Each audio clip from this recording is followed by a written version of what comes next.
প্রচার প্রচারণার ঘাটতি আর তথ্যের অস্পষ্টতায় আসন্ন গণভোট নিয়ে সাধারণ মানুষের আগ্রহ ও বোঝাপড়ায় বড় ধরনের ফাঁক রয়ে গেছে বলে মন্তব্য করেছেন বিশ্লেষকরা। তাদের মতে এখনো মানুষের মাঝে গণভোটের মূল উদ্দেশ্য ও এর সাংবিধানিক প্রভাব সম্পর্কে পরিষ্কার ধারণা নেই। ফলে গণভোট নিয়ে দ্বিধাদ্বন্দ্বে ভোটাররা। বিস্তারিত ইমদাদুল্লাহ বাবুর রিপোর্টে। 12 ফেব্রুয়ারি জাতীয় নির্বাচনের সঙ্গে অনুষ্ঠিত হতে যাচ্ছে গণভোট। বহুল আলোচিত জুলাই সনদের ভবিষ্যৎ নির্ধারণ হবে সেদিনই।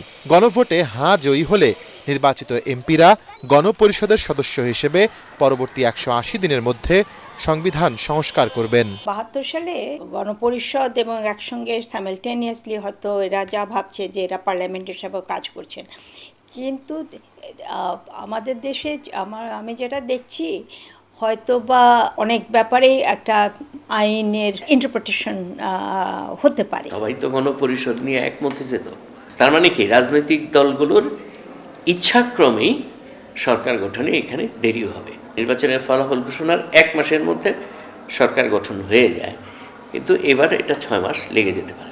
নির্বাচন হইলেও ইউনূস সরকার ইচ্ছা করলে কন্টিনিউ করতে পারে এই মেকানিজমে আর কি। সে যদি মনে করে যে আমি যে সংস্কারের ম্যান্ডেটটা নিয়েছি, আমি যে বিচারের কথা বলেছি, এটা আমি করে তারপর আমি ক্ষমতা ছেড়ে দেব। বিশেষজ্ঞরা বলছেন প্রচারণার শেষ মুহূর্তেও সাধারণ মানুষের মধ্যে গণভোটের বিষয়বস্তু স্পষ্ট নয়। সাধারণ লোকের নিজস্ব যে খুব একটা ইন্টারেস্ট আছে গণভোটে তা নয়। এতগুলা প্রশ্ন এবং এগুলা খুব কমপ্লেক্স। যত সাধারণ লোকের সঙ্গে কথা বলি তারা বলে যে আমরা তো বুঝতেই পারছি না এই প্রশ্নগুলা কি। প্রথমে মানুষকে বোঝানোর দরকার ছিল এবং সেটা রাজনৈতিক দলগুলারই কাজ ছিল। মনে করেন যে চাষি ভোট সেন্টারে যাবে, তার এত সময় কই, এত ভাবনা চিন্তা করা, গণভোট দিলই না দিয়ে এমপি ক্যান্ডিডেটকে ভোট দিয়ে চলে আসবো।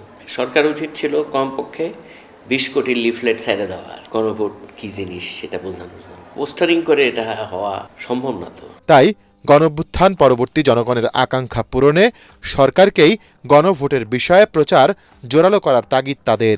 গভর্নমেন্ট ইনডাইরেক্টলি তারা হয়তো প্রচারণা করতে পারতো, গণভোটের বিষয়ে মানুষকে উদ্বুদ্ধ করতে পারে, কিন্তু সরাসরি বলা যে আপনারা হা ভোটে ভোট দিন, এটা হলো একজন ভোটার হিসেবে আপনি আমাকে চাপায় দিচ্ছেন। যে আকাঙ্ক্ষাটার কথা বলা হচ্ছে, সেই আকাঙ্ক্ষাটার জন্য যে পরিবর্তনটা দরকার হবে সেটা তো আর একটা হাঁ নার উপরেই তো নির্ভর করবে না।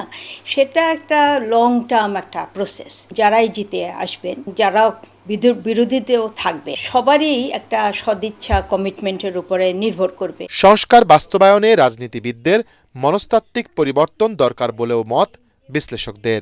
সমস্ত রাজনৈতিক দলগুলোর মধ্যে একটা ঐক্যমত্য থাকতো।